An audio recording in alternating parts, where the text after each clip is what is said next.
Thanks, Martin. If you remember last time, I started and Anne finished, so we're reversed at this time. So Anne started and I finished. I realised closing remarks are the most difficult ones because they're the unscripted ones, where you're trying to capture everything that's happened today, so that's quite difficult. What I did want to... I realised that Martin's possibly been working with me too long because Louise, Jackie and Murray here will realise I do everything in fives.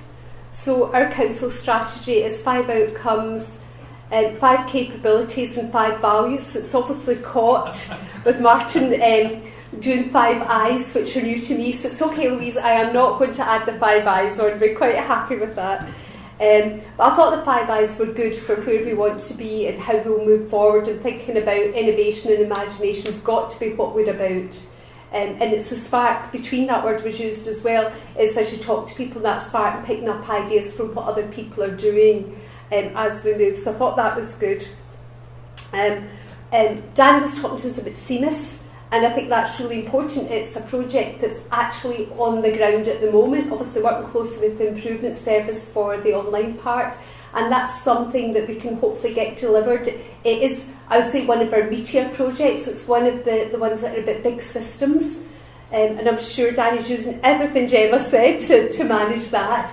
So we have a mix of projects that are a bit big systems, but we've also got a mix of projects that are much smaller and faster, where we kick them off. A few councils are doing it and we'll learn from each other, and even if we don't do it identically, we can still move forward. So it was really important that everyone's up to speed, so please make sure you are taking this stuff back to your council, make sure all the right people know that the SOLACE projects are underway. I know your educationalists will know that, but one of the pre-Danny time and pre-K time, one of the criticisms of SOLACE was that they talked to the educationalists and never talked to the ICT people. And I think that was a fair criticism from that time. And the ICT people were left trying to pick up the bits and get it to fit in with what was happening. So this is a good time to join it all up. We talked, Nick was talking about GDS, and I think that was really important. When I started this work, when we moved from sort of ICT to digital, the work of GDS, I think, was one of our real influences, and Paul's one of the few people that's been around a long time on this journey with me, and I think the work that we started picking up from GDS, often through teams of Scottish Government, Mike Nielsen and Colin and others talking about it. One of the GDS team came up and spoke to the chief execs, come up and spoke to SOLACE one evening, because I was trying to say the work of GDS is not just about, it's not about IT, it's not even about the digital, it's about transformation, about doing things in a completely different way. And I think even using the very simple examples of some of the early stuff that GDS did about really simplifying the journey for the user is really important, and a message to keep taking back. A number of people emphasised the importance of the user in the journey, and we often forget about that. But I keep going back to that about designing things to make it simple for the user. And still a huge amount we do in councils today isn't easy for the user. I'm going to give you 2 examples. One which was a surprise to me, and was in my own council. And we had a situation that one of our education budgets was underspent slightly, and I wasn't sure why, so I spoke to my director and she said, it's extra income. So I said, how's the extra income? Because usually when budgets are really tight, you're not looking for the good news stories. And what it was is we use parent pay, and we do some online booking we've just started doing online booking for nurseries, and the sort of thing Danny was talking about, using parent pay.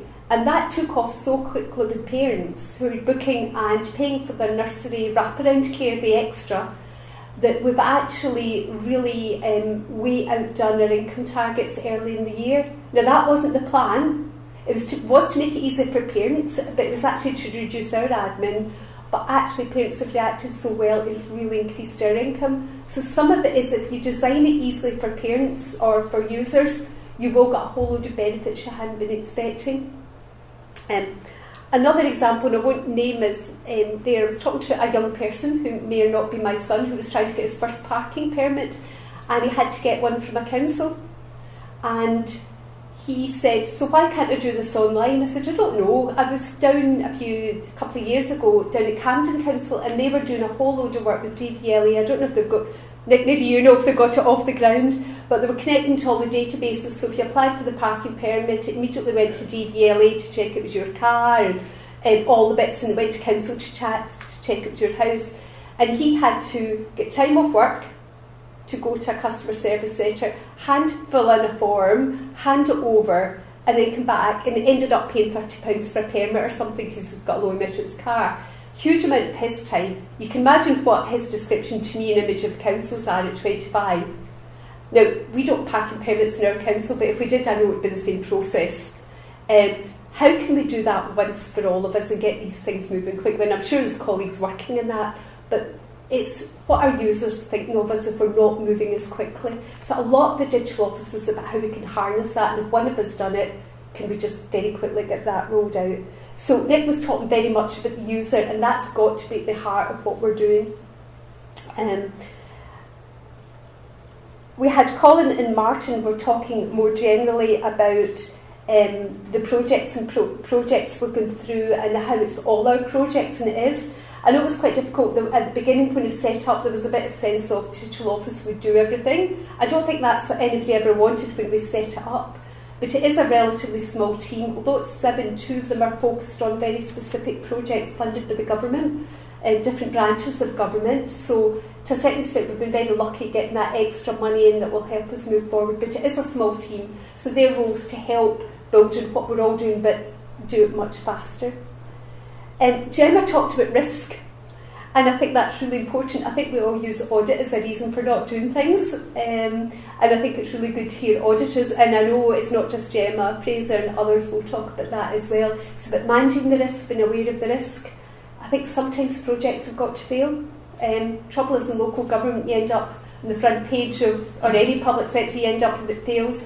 But if we use Agile, hopefully we'll fail quickly without too much money lost and move on. So I'm very much a fan of the Agile methodologies we're talking about, not just for the digital, but for a whole load of what we're doing, and trying to get our colleagues to think about in those terms. And Gemma said something about digital is about people, and I think they were talking at that point about projects. I think the failures is not as much about how people manage the projects as much about technologies. But one thing I've been emphasising when I'm talking to colleagues, chief execs, directors, about stop getting hung up on the technology. Digital is about how we serve our customers better. And I keep saying I'm really sad. I think the bank's talking to me when they say, hi Lorraine, and let me into your account, or Amazon tells me my books, and it's more and more apps are friendly. How can we in councils get that sort of sense of both a friendly approach, but actually focusing our work to make it feel very individualised?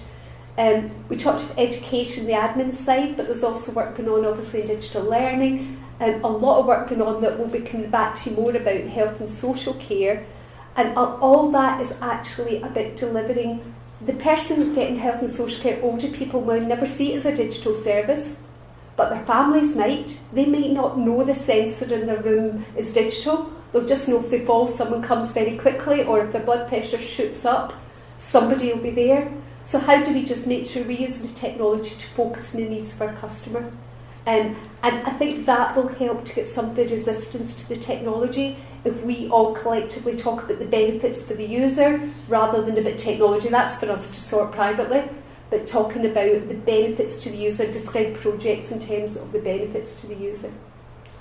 So with that, we did then talk about the charter, and hopefully I would describe it as rather than a legalistic charter, hopefully it's an enabling charter, somebody that just sort of guides us, and this is something that we look back and say, are we working on that, are comfortable working in that way? It's nothing that anybody will get hauled up on if they don't manage line 3, page 3 or something like that, but it's about enabling how we'll work together and being clear in that.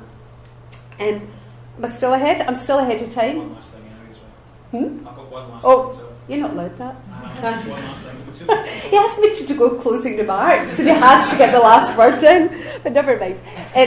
I'll say this bit. I thank you all for coming. It's great to have so many people here today. I know there was a lot of quite serious discussion going on in the groups about how we take this forward.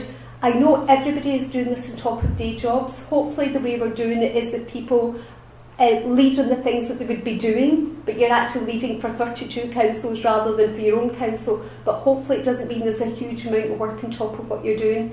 The challenge for all of us is going to be not doing the not invented here. So when these groups come up with stuff about being willing to accept what they've done and not saying, oh, actually we're a bit different, and being able to challenge your colleagues who are saying, no, we're different, we need to do it differently, and that's going to be a challenge. But it's the only way we're going to make progress. None of us have the resources to do this on our own, even the biggest councils. And I think Anne-Marie's leadership's great, showing that Glasgow need to do it collectively. Biggest council in Scotland need to do it collectively, so it's about all of us working. So thanks for your input, thanks for all the work you're doing, and thanks to everybody who've organised it. And I think that might be what Martin wants to do. Just one very last thing. When Colin and I did the first partnership forum, there was only 2 of us. And since then, in July, we had another 3 join us. So we've got Malcolm, we've got Jackie, we've got Gordon. Now the fact is that, to be fair, Colin and I just showed up today. We did no preparation for this. It's all down to Jackie and Malcolm. So if Jackie and Malcolm could come to the front, please. Colin, if you could do the necessaries. Thank you very much. Just want to say thank you to 2 guys who've they've been in post for 3.5 months. I think the biggest challenge is actually trying to keep tabs on me and Colin and what we do around the place. So just as a little bit of thank you, I'd like to get a round of applause for Jackie and for Malcolm, and just a congratulations.